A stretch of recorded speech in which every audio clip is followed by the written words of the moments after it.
Hola, bienvenidos y bienvenidas. Soy Bernel Berríos Pérez y esto es Voces de la Educación Rural, un espacio donde el aula y la vida comunitaria se entrelazan para repensar el papel de la escuela en contextos de exclusión. Hoy viajamos a los Montes de María, una región con profundas heridas históricas, pero también con enormes posibilidades de transformación. Nuestro tema: la educación como herramienta para formar una ciudadanía activa y crítica. Un tema urgente si queremos construir paz, justicia social y democracia desde la raíz. En Colombia, especialmente en zonas rurales como los Montes de María, la escuela no siempre ha cumplido su promesa de formar ciudadanos conscientes, participativos y comprometidos con lo público. Aunque el 67% de las 55.889 sedes educativas del país pues están ubicadas en zonas rurales. Estos son datos del Ministerio de Educación Nacional y pues estas instituciones siguen siendo territorios marcados por la desinversión y el olvido. En los Montes de María, estudiantes crecen entre tierras fértiles y memorias del conflicto armado, pero enfrentan una educación con horarios restringidos, infraestructura precaria y docentes que deben atender múltiples grados a la vez. Más preocupante aún es la baja cobertura, apenas el 46% en nivel media y solo el 47% en preescolar en zonas rurales. Según cifras del DANE y el Laboratorio de Economía de la Educación, esto se agrava con los datos de pruebas Saber 11, donde se registró una brecha de 26 puntos entre zonas urbanas y rurales y hasta 41,3 puntos en los 170 municipios PDET, que vendrían siendo los pertenecientes al Programa de Desarrollo con Enfoque Territorial, según el MEN y el INFES en el año 2022. Además, el 69,4% de las sedes rurales no tienen acceso a Internet. El 15,5% no cuenta con electricidad y menos del 40% tiene agua potable constante, lo que afecta al bienestar escolar. Y estos datos provienen del informe Balance del Derecho a la Educación en Colombia, de Save the Children y el LEE, igualmente en el año 2022.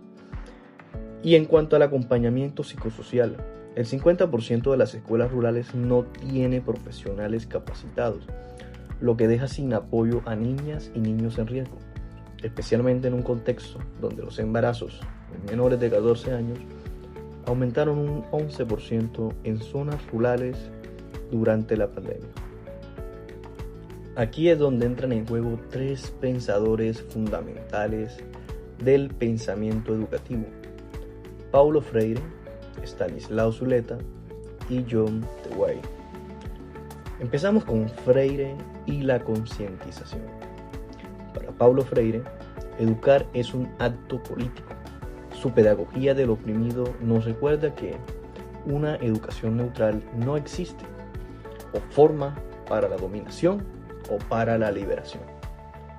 En regiones rurales, como los Montes de María, Freire propone que la escuela debe convertirse en un espacio de concientización, donde estudiantes y docentes reflexionen críticamente sobre su contexto, reconozcan las raíces de la exclusión y construyan herramientas para transformarlo.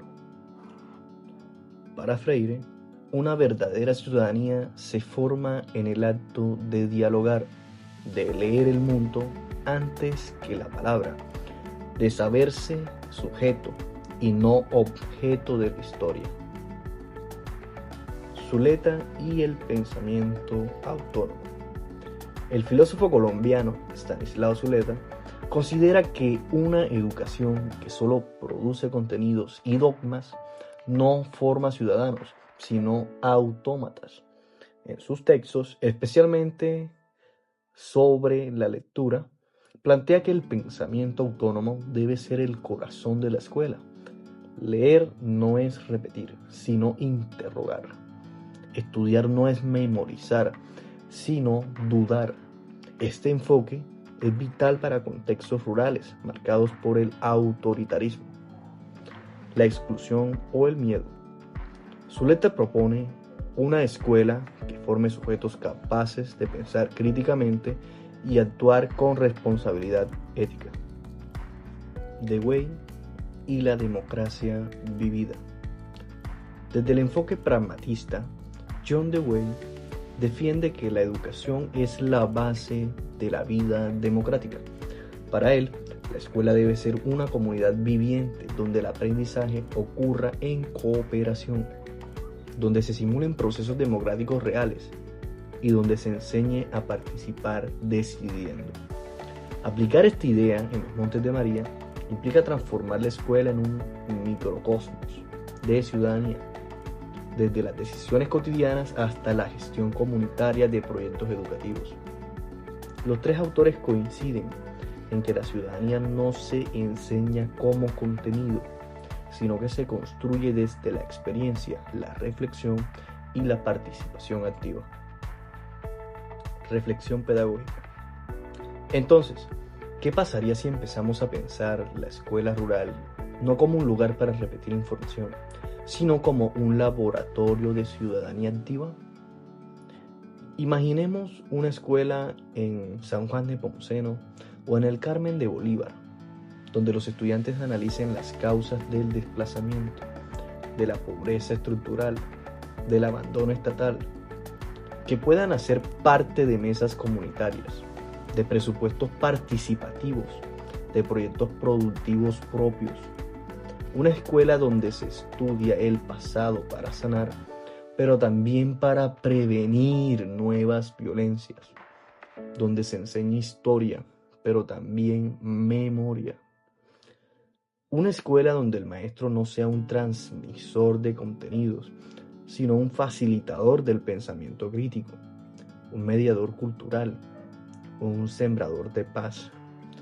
Freire, Zuleta y Dewey coinciden: no hay democracia sin educación democrática, y no hay educación democrática sin participación, diálogo y autonomía. Esto no es una utopía ingenua. De hecho, Save the Children y el LEE estiman que se necesita una inversión promedio de 4.9 billones de pesos colombianos anuales hasta 2030 para garantizar condiciones dignas de calidad, permanencia, inclusión y participación ciudadana en la educación rural. Inversión que incluye formación docente, alimentación escolar, transporte, infraestructura, prevención del embarazo adolescente y acompañamiento psicosocial. Preguntas de cierre. ¿Cómo puede la educación propuesta por Freire fomentar una ciudadanía activa y crítica en territorios como los Montes de María? Segundo, ¿de qué manera Zuleta transforma la educación en un espacio para formar sujetos autónomos y libres? ¿Cómo puede el aprendizaje cooperativo de Dewey mejorar la participación democrática en zonas donde históricamente ha reinado la exclusión?